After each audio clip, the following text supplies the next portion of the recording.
Lighting is the #1 factor in image quality. If you want to have better looking productions, invest in your lighting. And though it is the most important thing, it's not the most difficult. I have 5 lighting tips lined up for you, so if you're ready, let's take 5.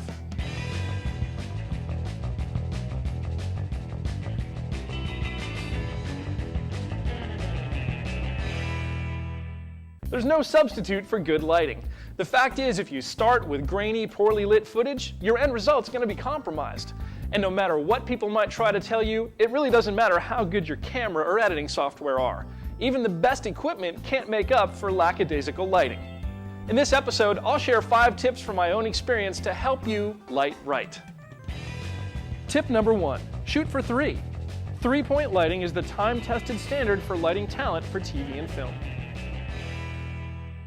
A 3-point lighting setup consists of a key, a fill, and a backlight. The key light is typically positioned to the front of the subject, slightly to one side. It provides the primary source of illumination in a setup, and its quality and characteristics help establish the mood of the scene. The fill is less powerful than the key light. It's positioned on the side opposite the key and serves to soften or fill in the shadows created by the key light. The backlight, or hair light for those of you who have hair, is positioned above and behind the subject so that it casts light on the subject's head and shoulders. This adds depth and separates him from the background. Learning and using 3-point lighting isn't difficult. It'll make a huge difference in the look of your footage and in the overall professionalism of your productions.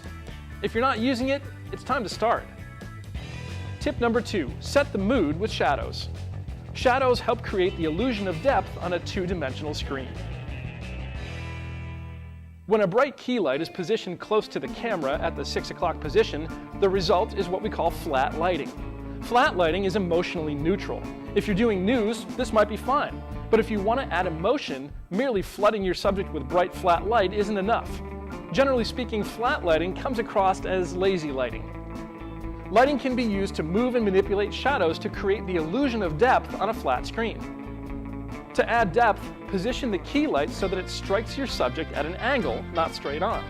The size, angle, and intensity of the shadows cast by the key helps set the mood of the scene. As you move the key light farther to the side, the mood becomes more and more dramatic. Once the key light is positioned at the 3 o'clock position, you have extreme drama. For most scenes, I like to position my key at about the 4:30 position. This gives me a little bit of depth, but not too much drama. Once your key is set, use the fill light to soften its shadow to your liking. Every scene that you shoot has its own emotion. The secret to good lighting is to position your lights to match the mood of the scene. Tip number 3, soften up. The quality of your lighting helps establish the feel of your scene. The quality of a light, referring to its hardness or softness, can be determined by examining the shadows that it casts on your subject. A hard light casts a dark shadow with a sharp or narrow shadow edge transfer. Soft light casts a lighter shadow with a wider gradient shadow edge transfer. Hard light can make a subject look intense, even wicked. Soft light is always more flattering to the face than hard, and it's preferred in most setups. Small, focused lamps cast hard light and shadows. Larger, more diffuse lamps cast softer light and shadows. You can change the quality of a light and soften its effect by adjusting its distance from the subject. As you move a light farther away, the beam spreads and therefore softens. Or you can add diffusion material to the front of the lamp to spread the light. Tip number 4, handle hard-to-light people. Some people are easy to light. Others take a little more effort. Some people are inherently more difficult to light than others. The top 3 problems you'll run into as you set your lights are glasses, bald heads, and dark skin. And while the solutions are slightly different, the problem is essentially the same: bright, glowing hotspots created by reflections of your lights on their face. When lighting a person with glasses, lights placed anywhere near the camera create bright specular highlights on the lenses of the subject's specs. A specular highlight is the mirrored reflection of the light source on the subject. Bald heads are somewhat less of a problem, but you'll still get bright glowing hotspots across the cranium. And when you expose subjects with dark complexions properly, you often end up with hotspots on the tip of the nose, forehead, cheeks, and chin. For glasses, the solution is to move your lights up and out. Raise your lights higher on their stands and position them as far to the sides as possible until the reflections are gone. A strong fill helps soften the dramatic effect created by this position of the lights. The solution for people with bald heads and dark skin is the same. They need to be lit with very large, very soft lights positioned as close to them as possible. The goal is to make that specular highlight larger than the subject's face, bathing them in soft, flattering light. Tip number 5. Light the whole shot.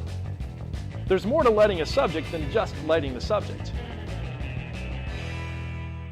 The job doesn't end when your subject is lit. You're not finished until you've lit the whole shot. Save a light or two for your background. This might mean pinching your barn doors down to create a shaft of light across the set, or adding a gel for a splash of color. Taking a little extra time to dress your set with light will greatly improve the overall look and feel of your shot. There you go, 5 tips for lighting talent. Tip number 1, shoot for 3. Number 2, set the mood with shadows. Number 3, soften up. Number 4, handle hard to light people. And number 5, light the whole shot. One last bit of advice. When setting your lights, it's important to remember that your camera sees the world very differently than your naked eye. You always need to use a monitor when adjusting your lights. Well, these 5 simple tips can't begin to cover everything there is to know about lighting. My hope is that I've inspired you to think just a little bit more about the way you light your subjects.